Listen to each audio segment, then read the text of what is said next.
ગુજરાતની અંદર અલગ અલગ તહેવારો ઉજવવામાં આવે છે અને એ તહેવારોની મોજ મસ્તી અને મજા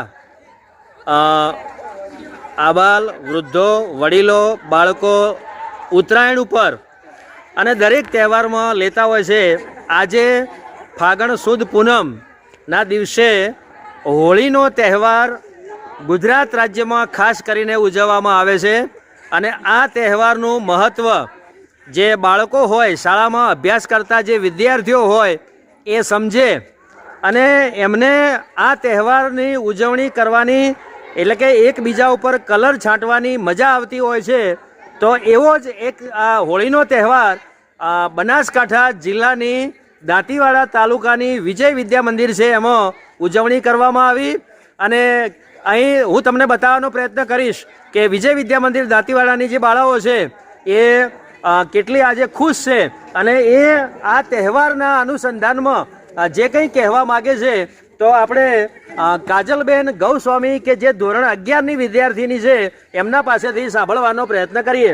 મારું નામ કાજલબેન છે। હું ધોરણ 11માં ભણું છું। હું વિજય વિદ્યા મંદિરમાં અભ્યાસ કરું છું। આજે અમારા શાળામાં હોલિકા તહેવાર ઉજવવામાં આવ્યો છે। અમે બધાએ ખૂબ મોજ કરી અને આ હોલિકા તહેવાર એ ફાગણ મહિનાની પૂનમના દિવસે આવે છે। આ હોલિકા તહેવાર એ હિરણ્યકશ્યપ અસુર રાજાના પ્રહલાદ નામનો એક પુત્ર હતો। તે પરમેશ્વરનું ધ્યાન ધરતો હતો, તેથી તેને આ વ્યવહાર ગમતો નહોતો। તેને પોતાના પુત્રને મારી નાખવા માટે પોતાની બહેન હોલિકાને તૈયાર કરી। હોલિકાએ પોતાના ભાઈને તૈયાર થયેલી પોતાના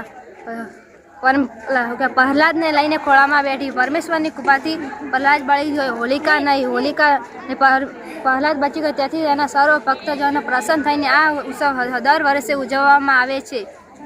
તો આ હતા કાજલબેન।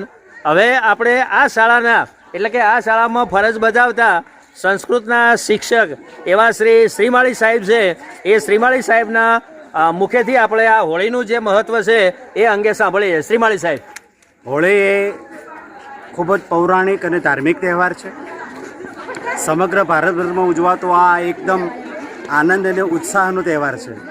ખાસ કરીને રાજસ્થાન, ઉત્તર પ્રદેશ, વૃંદાવન, મથુરા, ગોકુળ અને રાજસ્થાનના પડોશી રાજ્ય એટલે ગુજરાતમાં પણ આનંદ અને ઉલ્લાસથી આ તહેવાર ઉજવવામાં આવે છે। ફાગણ સુદ પૂનમના દિવસે વસંતોત્સવ શરૂ થાય છે અને એ સમય દરમિયાન આ હોલિકાનો તહેવાર ઉજવવામાં આવે છે। હોલક નામ ઉપરથી હોલિકા શબ્દ બન્યો છે। આ સમયે નવો પાક તૈયાર થાય છે। ભારતીય કૃષિ પ્રધાન દેશ છે અને આ વખતે પૌરાણિક માન્યતા પ્રમાણે જ્યારે નવો પાક આવે ત્યારે ખેડૂતો સૌ પ્રથમ આ નવા પાકને આ હોલક એટલે કે હોલી પ્રગટે એમાં પોતાના નવા પાકની આહુતિ આપતા। એને નવસૃષ્ટિનો યજ્ઞ કહેવામાં આવતો અને ત્યારબાદ આ પાકને અન્ય પરસ્પર લોકોમાં વહેંચતા અને પછી પોતાના માટે ઉપયોગમાં લેતા। પ્રહલાદ એક નારાયણ ભગવાનને બચપણથી યાદ કરતું પાત્ર છે। પિતા હિરણ્યકશ્યપ એનો સદાય વિરોધ કરતા, મને જ ભગવાન માન એમ કરીને પ્રહલાદ જ્યારે ત્યારે આ ધર્મની વાત કરે, ભગવાનનું નારાયણનું નામ રટે ત્યારે આ એના પિતા હિરણ્યકશ્યપ એનો વિરોધ કરતા, એને મારી નાખવાના ઘણા બધા પ્રયત્નો કર્યા, પરંતુ કોઈપણ પ્રકારે હિરણ્યકશ્યપ સફળ થયા નહીં। છેવટે પોતાની બહેન હોલિકાને, જેને અગ્નિમાં ન બળવાનું વરદાન હતું, અને આ હોલિકાની સાથે લઈ અને પ્રહલાદને ખોળામાં બેસાડીને હોલિકા અગ્નિમાં બેસી, પરંતુ છેવટે હોલિકાનું દહન થાય છે। પ્રહલાદ બચી જાય છે, લોકોમાં હાહાકાર મચી જાય છે અને તે દિવસથી આજે ધર્મનો વિજય થાય છે, સત્યનો વિજય થાય છે, દુષ્ટ અને દુર્જન વ્યક્તિનો નાશ થાય છે। એ બતાવવા માટે પૌરાણિક સમયથી ઉજવાતો તહેવાર એટલે હોલિકો ઉત્સવ। સર્વેને મારા હોલિકા ઉત્સવની ખૂબ ખૂબ શુભેચ્છા। ધન્યવાદ। તો આ હતા શ્રીમાળી સાહેબ કે જેમણે હોલિકાનું જે પર્વ છે એના વિશે આપણને માહિતી આપી। સામે પાણીની ટાંકી છે, આ શાળાનું મેદાન છે અને મેદાન ઉપર સંપૂર્ણ બાળાઓ અને સ્ટાફ આ હોળીનો આનંદ માણી રહ્યા છે। ધન્યવાદ।